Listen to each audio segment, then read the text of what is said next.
Mari perbaiki diri dan ekonomi. Ketika sujud, bacalah doa pendek ini walaupun toh hanya sekali. Doa pendek ini berisi permohonan kepada Allah Azza wa Jalla agar Allah memperbaiki diri kita dengan ilmu pengetahuan dan juga banyaknya harta benda. Maka terimalah doa pendek ini dengan ucapan qabiltuh. Assalamualaikum warahmatullahi wabarakatuh. Bismillah walhamdulillah wassalatu wassalamu ala rasulillah Sayyidina wa maulana Muhammadin ibn Abdillah wa ala alihi wa ashabihi wa mawalah wa la hawla wa la quwwata illa billah amma ba'd.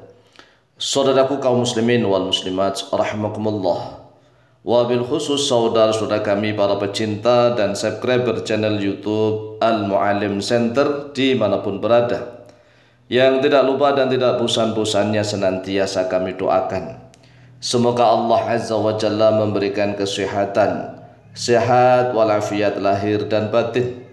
Semoga Allah Jalla Jalaluh memberikan rizki yang melimpah ruah, harta yang barokah, menjadikan anak-anaknya anak-anak yang soleh dan solihah, dzurriyyahnya dzurriyyah yang thayyibah, hidupnya sukses, bahagia dan selamat di dunia dan di akhirat. Amin amin Allahumma amin.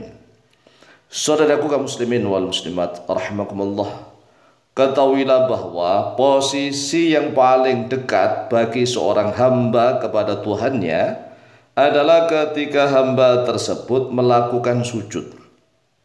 Di dalam hadis yang sahih, Rasulullah sallallahu alaihi wasallam bersabda, "Aqrabu ma yakunul 'abdu min rabbih wa huwa sajidun fa'akthiru du'a."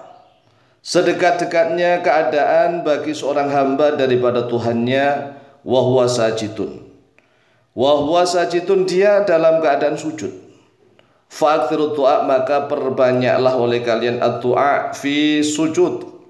Perbanyaklah doa di dalam sujud. Nah, mengapa ketika seorang hamba itu sujud dikatakan sedekat-dekatnya keadaan dia kepada Tuhannya?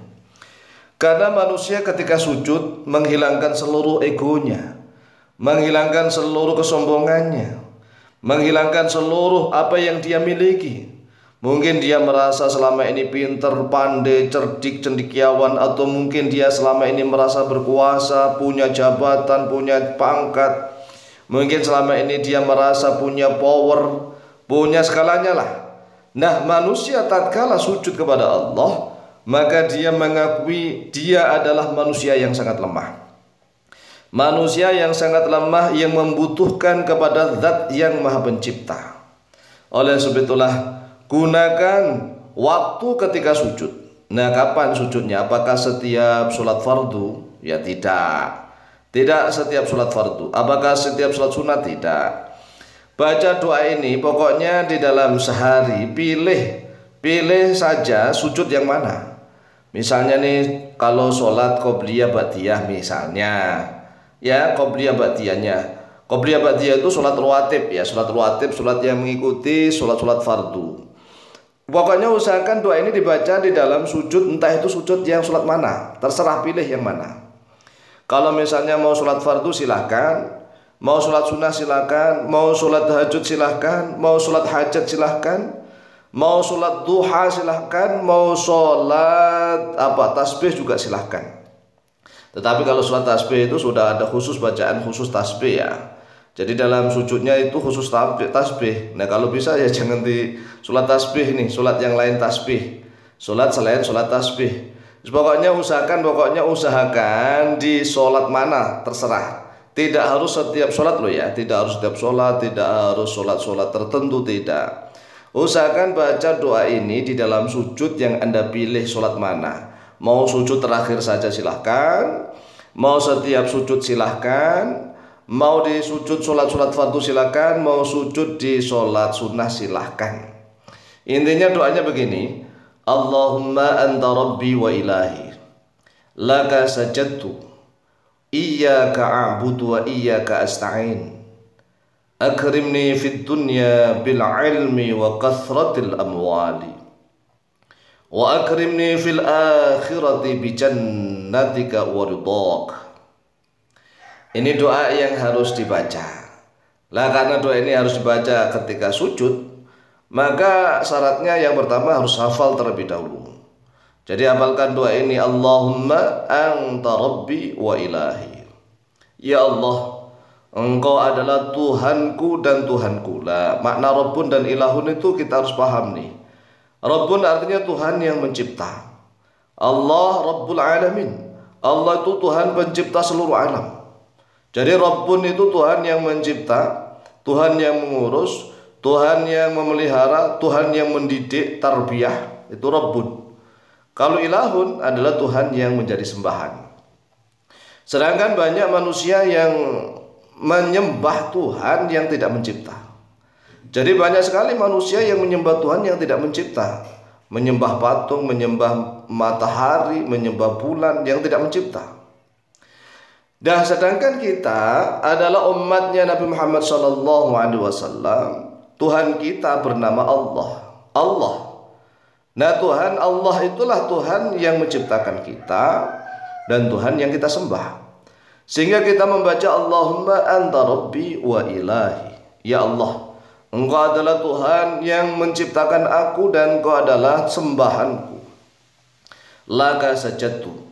Bagimu sajadtu, sujud oleh aku. Aku sujud hanya untukmu ya Allah.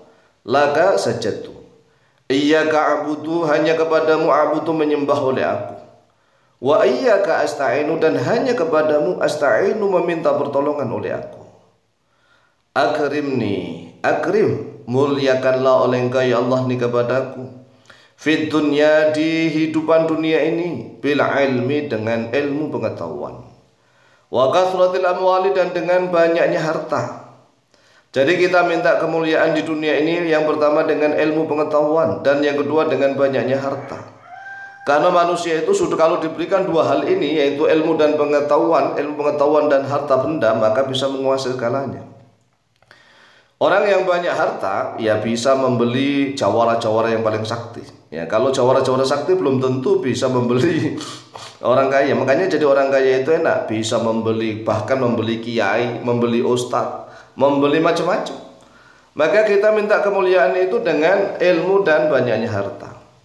Wa akrimni fil akhirati, dan muliakanlah oleh Engkau ya Allah ni kepadaku fil akhirati, di akhirat, bi jannatika, dengan surgamu, wa ridhaka, dan dengan ridhamu. Inilah doa yang harus dihafalkan. Dan harus dibaca berapa kali? Ya sekali, boleh diulang 3 kali. Yang penting saat sujud itu membaca doa sujud dulu, kemudian setelah itu baru membaca doa ini. Silakan diamalkan, insyaallah mustajabah biidznillah. Wallahu ta'ala a'lamu bishawab.